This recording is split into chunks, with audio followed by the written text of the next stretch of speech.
ऐसे अफराद जिनकी उम्र 35 से 40 साल या इससे ज़ायद है और उनको अगर सेहत से मुतल्लिक़ा कोई मसला नहीं भी होता तो उनको कुछ टेस्ट साल में एटलीस्ट एक दफ़ा लाजमी करवाने चाहिए।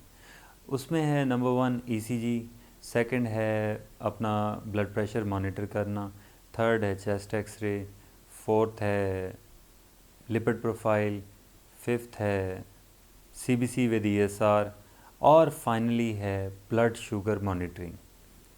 अब ब्लड शुगर आप 3 तरीक़ों से आप चेक कर सकते हैं। उसमें नंबर 1 है फास्टिंग ब्लड शुगर, यानी खाली पेट ब्लड शुगर चेक करना। उसके लिए ज़रूरी है कि आप रात में खाना उसी तरह से खाएं जैसे आप रूटीन में खाते हैं और सुबह कम से कम 8 घंटे खाली पेट रहने के बाद सुबह नाश्ता करने से पहले आप अपनी ब्लड शुगर चेक करें। अगर तो आपकी ब्लड शुगर कम से कम 2 दफ़ा चेक करने पर 100 ग्राम पर डेसीलीटर से कम आए तो आप डायबिटिक नहीं हैं।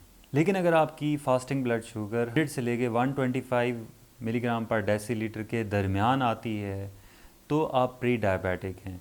याद रखें कि अगर खाली पेट ब्लड शुगर 126 या इससे ज़ायद है तो आप 2 दफ़ा चेक करने पे, इससे ज़ायद है तो आप डायबिटिक हैं का। इसी तरह से जो दूसरा तरीका है ब्लड शुगर मॉनिटर करने का, उसमें यह है कि आप खाना खाने के एटलीस्ट 2 घंटे के बाद एक दफ़ा से ज़्यादा मरतबा आप ब्लड शुगर अपनी चेक करें। अगर वो चेक करने से 140 से लेके 200 के दरमियान आए तो आप प्री डायबिटिक हैं, और अगर 200 से ज़्यादा है एक दफ़ा से ज़्यादा मरतबा चेक करने पर तो आप डायबिटिक हैं। अब ये जो रैंडम ब्लड शुगर टेस्ट करने का तरीका या फिर खाने के बाद वाली शुगर टेस्ट करने का तरीका है, ये और फास्टिंग ब्लड शुगर बाज़ औक़ात इसमें फ़ाल्स पॉजिटिव आ जाते हैं।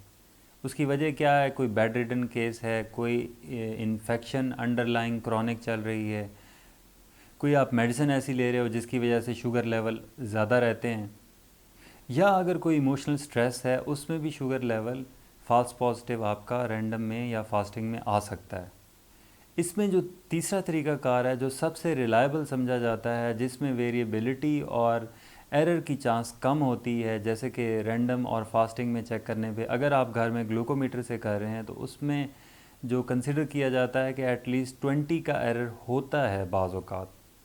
तो बेहतर यही है कि जो शुगर मॉनिटर करने का तीसरा तरीक़ाकार यानी HbA1c टेस्ट है, जो कि आपको पिछले 2 से 3 महीनों का ब्लड ग्लूकोज़ कंट्रोल के बारे में आपको सही आइडिया देता है, वो टेस्ट करना चाहिए, जो कि ADA यानी अमेरिकन डायबिटिक एसोसिएशन के अकॉर्डिंगली सबसे रिलायबल टेस्ट कंसिडर किया जाता है। याद रखें कि 5.7 से लेके 6.4 के दरमियान अगर किसी का HbA1c के रिज़ल्ट्स आते हैं परसेंटेज में, तो वो प्री डायबिटिक पेशेंट कंसिडर किया जाता है, जिसमें रिस्क ऑफ गेटिंग डायबिटीज़ बहुत ज़्यादा होता है।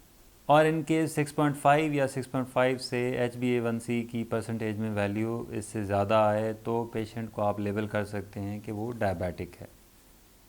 अब इससे पहले वाली वीडियो में हम थोड़ा सा डिटेल में डिस्कस कर चुके हैं कि डायबिटीज़ की अर्ली साइन सिम्टम्स क्या होती हैं, लेकिन ये जो प्री डायबिटिक वाली स्टेज है जिसमें HbA1c की वैल्यू 5.7 से 6.4 के दरमियान होती है, इसमें क्लिनिकली जो पेशेंट है वो किस तरह से प्रेजेंट करेगा। इसमें अगेन पेशेंट की जो एज है 35 प्लस होगी, उसकी वेस्ट या कमर की जो साइज़ है वो भी 35 प्लस होगी। मेल और फीमेल में 1-2 पॉइंट का डिफरेंस हो सकता है इसमें। सेकंड जो है, अगर ये पेशेंट ओबीज़ ना भी हों यानी पेट बहुत ज़्यादा बाहर ना निकला हो, तो एट लीस्ट जो है वो पेट पे चर्बी या पेट के आसपास ऊपर नीचे आपको फ़ैट लाजमी मिलेगी, जिसको कुछ जगह पे विसरल ओबेसिटी का नाम भी दिया गया है। यानी देखने में पेट निकला हुआ नज़र नहीं आएगा, लेकिन पेट में आपको पैल्पेट करने से, फील करने से वो ख़ुद बताएंगे कि चर्बी जमा, ऐसे लगता है कि चर्बी जमा हुई हुई है। इसके अलावा मोस्टली ये केसेस हाइपरटेंसिव भी होते हैं साथ में। और थर्ड, इनकी अगर आप लिपिड प्रोफाइल देखोगे तो उसमें LDL और HDL वो भी एबनॉर्मल हो सकते हैं। अगर आम लफ्ज़ों में आपको समझाएं तो ये थोड़ा 35 से प्लस एज वाले होंगे, थोड़ा सा पेट या तो बाहर को निकला होगा या अच्छा खासा पेट बाहर को निकला होगा, साथ में बीपी का इशू होगा। अब हमारे प्रोफेसर साहब से किसी ने क्वेश्चन किया कि सर किसी और बीमारी की वजह से अगर एक पेशेंट आपके पास क्लिनिक पे आ गया तो आपको लगा कि ये डायबिटिक हो सकता है या ये प्री डायबिटिक है, तो आपने उसकी और बीमारी ट्रीट करने के दौरान उसकी ब्लड ग्लूकोज आपने करवा ली मॉनिटर या चेक करवा ली, तो वो तो डायग्नोज हो जाएगा। लेकिन जो घर में है, जिसको इस चीज़ की अहमियत का नहीं आइडिया, वो अपना स्टेटस कैसे चेक करें कि वो प्री डायबिटिक या डायबिटिक हैं या नहीं हैं।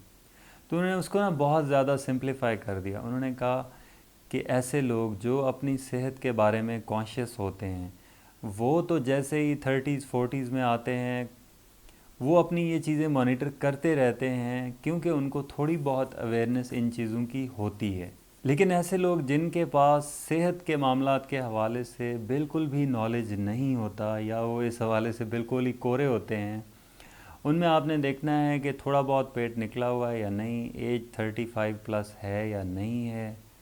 और इनकी डाइटरी हैबिट्स में आप देखोगे तो इनमें क्रेविंग्स इतनी ज़्यादा होती हैं मीठा खाने की कि इनके सामने जैसे ही मीठा आता है ना तो इनके लिए कंट्रोल करना बहुत ज़्यादा मुश्किल हो जाता है। जैसे खजूर है, वो आएगी तो बहुत ज़्यादा खा लेंगे। इसके अलावा अगर इनको पता चल गया कि ये प्री डायबिटिक हैं तो ये हो सकता है शायद चाय में चीनी छोड़ दें। लेकिन इसके अलावा जब इनकी कोई पसंद की चीज़, मसलन कोई गुलाब जामुन है, वो इनके सामने आएगा तो वो एक की बजाय दो खा जाएंगे। तो इनकी डाइटरी हैबिट्स भी डिफ़ाइन करती हैं कि या तो ये प्री डायबिटिक हो सकते हैं या ये डायबिटिक हो सकते हैं। और अगर लाइफस्टाइल या फ़िज़िकल एक्टिविटी की बात करें तो ये बहुत ज़्यादा लेथार्जिक होते हैं और फ़िज़िकल एक्टिविटी बिल्कुल ना होने के बराबर होती है।